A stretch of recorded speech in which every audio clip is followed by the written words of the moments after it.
So what you're seeing there, that hug, had a lot of people talking about forgiveness, about race, a big debate going on.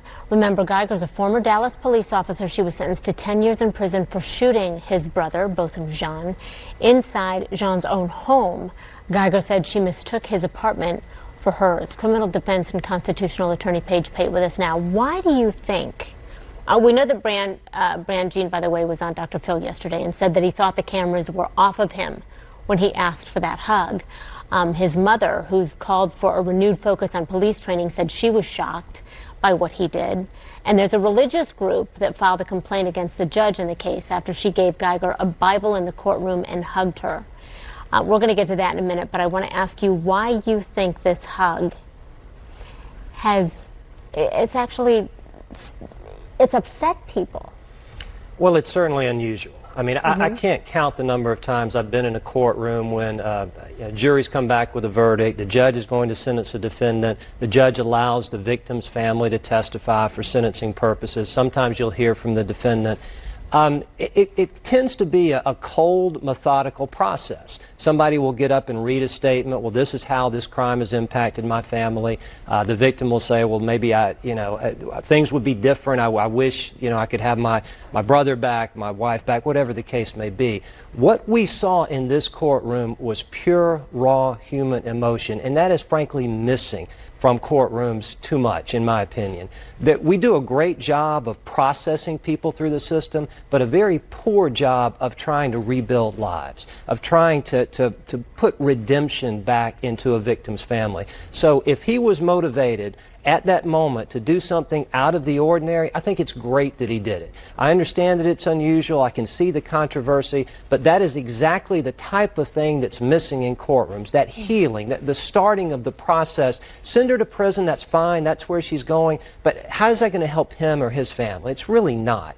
So I applaud him for doing it. I know it was unusual, and I applaud the judge for allowing him to do it, even though it was out of the ordinary. Yeah, no doubt. And speaking of the judge, here's the complaint that we were talking about, or part of the complaint that we were talking about, that says, we too believe our criminal justice system needs more compassion in judges and prosecutors, but here, compassion crossed the line into coercion, and there can be few relationships more coercive than a sentencing judge in a criminal trial and a citizen accused and convicted of a crime.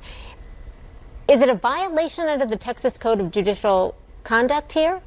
Not that I'm aware of, no. A judge is not supposed to hand anything to a defendant in that situation. I know it wasn't planned. I guess the judge, who appeared to be emotional as well, as we were listening to the brother's testimony, just felt compelled to do this.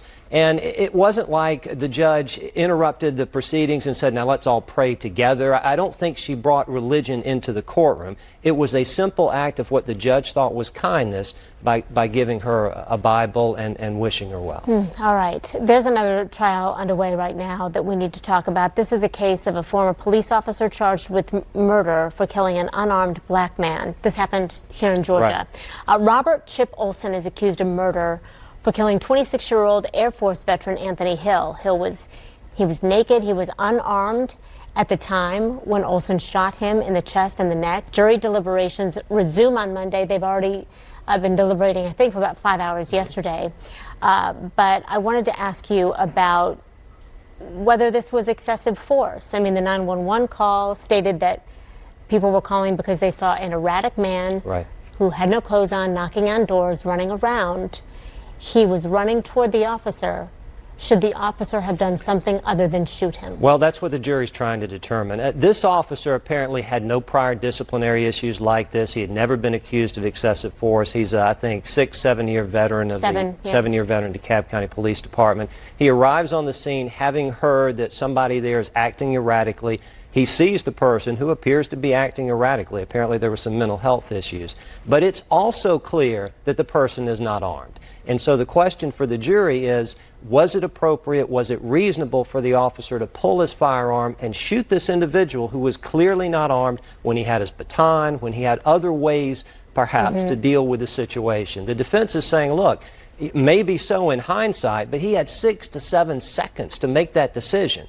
and you got to give him the benefit of the doubt. Now, as we know, it is very difficult to convict police officers in cases of excessive force. But this is a close case. Now, the officer did not testify. That surprised me. He didn't speak to the jury and say, this is what I was thinking at the time, this is why I did what I did, and that may come back to hurt him at the end of the day because the jury never heard his side of the story from him directly. All right. I want to talk about, too, this gang-related murder case in Chicago. This is stomach-turning. Corey Morgan and DeWright Doty were found guilty of first-degree murder for planning the killing of 9-year-old Tyshawn Lee, that little boy right there.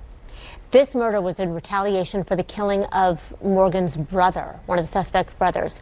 The two suspected that the gang that Tyshawn's father belonged to was behind the killing. So here's what is part of so disturbing. It's so disturbing. There are recordings of Boone Doty, who pulled the trigger here, allegedly confessing. He boasted about the killing. He's described as laughing as he shot him. He wrote a rap song about it. When he was asked if he ever thinks he shouldn't have done it, Boone Doty responds, "No, I don't got that in my head, not even a little bit. Ain't no age, period. Age 8 to 80. Essentially saying, you know what? I'd kill them all. Yeah. So he gets first-degree murder because he's the one that pulled the trigger. Right. Morgan sat in a car the whole time. Yep. He got first-degree murder as well.